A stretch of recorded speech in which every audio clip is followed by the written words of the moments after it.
Vinicius ജൂനിയറിനെതിരെ ഇന്നലെ ഒരു racist comment വന്നു എന്ന് പറഞ്ഞ് റെഫറിയുടെ അടുത്തേക്ക് വിനീഷ്യസ് ജൂനിയർ പോയപ്പോൾ റെഫറി ഇങ്ങനെ ഒരു സിമ്പിൾ കാണിച്ചിട്ടുണ്ടായിരുന്നു അല്ലേ.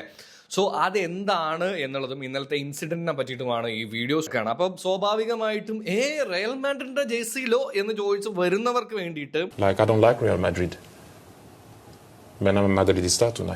ഇനി ആ ജസ്റ്റർ അല്ലെങ്കിൽ ആ ഒരു സിമ്പൽ എന്താണെന്ന് ചോദിച്ചു കഴിഞ്ഞാൽ UEFA anti racism protocol active ആക്കി അല്ലെങ്കിൽ കളി നിർത്തിവെക്കാൻ പോവാണ് ഈ ഒരു ഇൻസിഡന്റ് കൊണ്ട് എന്നുള്ളതിനെ സൂചിപ്പിക്കുന്നതാണ്.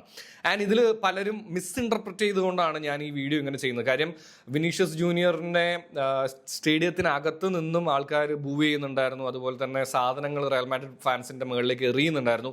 അതും കൂടെ കൊണ്ടാണ് എന്ന് പറയുന്നുണ്ട്. പക്ഷെ അത് അങ്ങനെയല്ല. എന്ന് വെച്ചാൽ കുറച്ചും കൂടെ ഡീറ്റെയിൽ ആയിട്ട് പറയാനാണെന്നുണ്ടെങ്കിൽ ഒരു മത്സര ഇടയിൽ പ്ലെയറിനോ മറ്റു ആർക്കെങ്കിലും ഈ പറയുന്നത് പോലെ തന്നെ റേസിസ്റ്റ് കമൻറ്റ് ഫേസ് ചെയ്യേണ്ടതായിട്ട് വരികയാണെന്നുണ്ടെങ്കിൽ UEFA എടുത്തിട്ടുള്ള ഒരു സംഭവമാണിത്. ആൻഡ് ഫസ്റ്റ് അവരത് സ്റ്റോപ്പ് ചെയ്യും, ഒരു ആക്ഷൻ എടുക്കും. ആൻഡ് അത് കഴിഞ്ഞ് കഴിഞ്ഞിട്ട് അതിനെക്കുറിച്ച് എൻക്വയറി ചെയ്യും. ആൻഡ് അതിൽ കാര്യങ്ങൾ ഫൈൻഡ് ഔട്ട് ചെയ്യാൻ പറ്റുകയാണെന്നുണ്ടെങ്കിൽ സഡൻ തന്നെ ചിലപ്പോൾ ആക്ഷൻ ഉണ്ടാവും.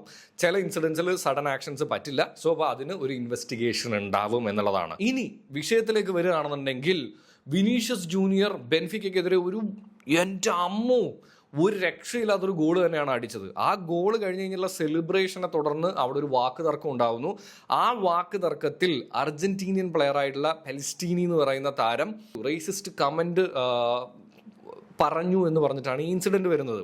ആൻഡ് അതിനകത്ത് നമുക്ക് ഈ അർജന്റീനൻ താരത്തിനെ സപ്പോർട്ട് ചെയ്യാനായിട്ടുള്ള ഒരു ഇതും ഇല്ല എന്നുള്ളതാണ് കേട്ടോ. കാര്യം പുള്ളി അതല്ല പറഞ്ഞത്, വിനി അതിനെ അങ്ങനെ എടുത്തതാണ് എന്നുള്ളതൊക്കെ പറയുന്നുണ്ട്. പക്ഷേ ഇതിനകത്തൊരു പ്രശ്നം എന്താണെന്ന് വെച്ച് കഴിഞ്ഞാൽ എന്തെങ്കിലും പറയാനുണ്ടായിരുന്നെങ്കിൽ ആ ജേഴ്സി വെച്ച് മറച്ചുകൊണ്ട് പറയേണ്ട ആവശ്യമില്ലായിരുന്നു. അതും അങ്ങനെ ജേഴ്സി മറച്ചു വെച്ച് പറഞ്ഞതുകൊണ്ട് തന്നെ നിന്റെ സൈഡിലേക്ക് ന്യായീകരിക്കാൻ 1% പോലും നിനക്കില്ല എന്നുള്ളതാണ്. ഇനി വിനീഷ്യസ് ജൂനിയറിനെ കുറിച്ച് ജോസെ മൊറീനോ പറഞ്ഞത് പോലും നമുക്കൊരു വാദത്തിന് എടുക്കാമെന്നാണ്. ശരിയാണ്, എപ്പോഴും വിനി ഉള്ളിടത്താണ് ഈ പ്രശ്നങ്ങൾ വരുന്നത്, വിനിയാണ് ഇതിനകത്ത്. പക്ഷെ അതൊന്നും ഇനി വിനിയുടെ സെലിബ്രേഷൻ ട്രിഗർ ചെയ്തിട്ടുണ്ടെങ്കിൽ പോലും അത് വിനിയെയോ അല്ലെങ്കിൽ മറ്റ് താരങ്ങളെയോ റേസിസ്റ്റ് ആയിട്ട് അബ്യൂസ് ചെയ്യാനായിട്ടുള്ള ഒരു റീസണേ അല്ല എന്നുള്ളതാണ്. എന്തായാലും വിനിക്കെതിരെ അങ്ങനെ പറഞ്ഞു എന്നും വിനിക്കെതിരെ അങ്ങനെ പറഞ്ഞിട്ടില്ല എന്നും ഒക്കെയുള്ള പല കാര്യങ്ങളും പോകുന്നുണ്ട്. എന്തായാലും UEFA ഇതിന് ഒരു ഇൻവെസ്റ്റിഗേഷൻ എന്തായാലും ഓണാക്കിയിട്ടുണ്ട്. അതിലെനിക്ക് തോന്നുന്നു ഈ പറയുന്നത് പോലെ തന്നെ എന്തെങ്കിലും തെളിവുകൾ കിട്ടുകയാണെന്നുണ്ടെങ്കിൽ നല്ല കനത്ത ശിക്ഷ തന്നെയായിരിക്കും ആ പ്ലെയറിനെതിരെ ഉണ്ടാവാനായിട്ട് പോകുന്നത്. So racism is not part of football.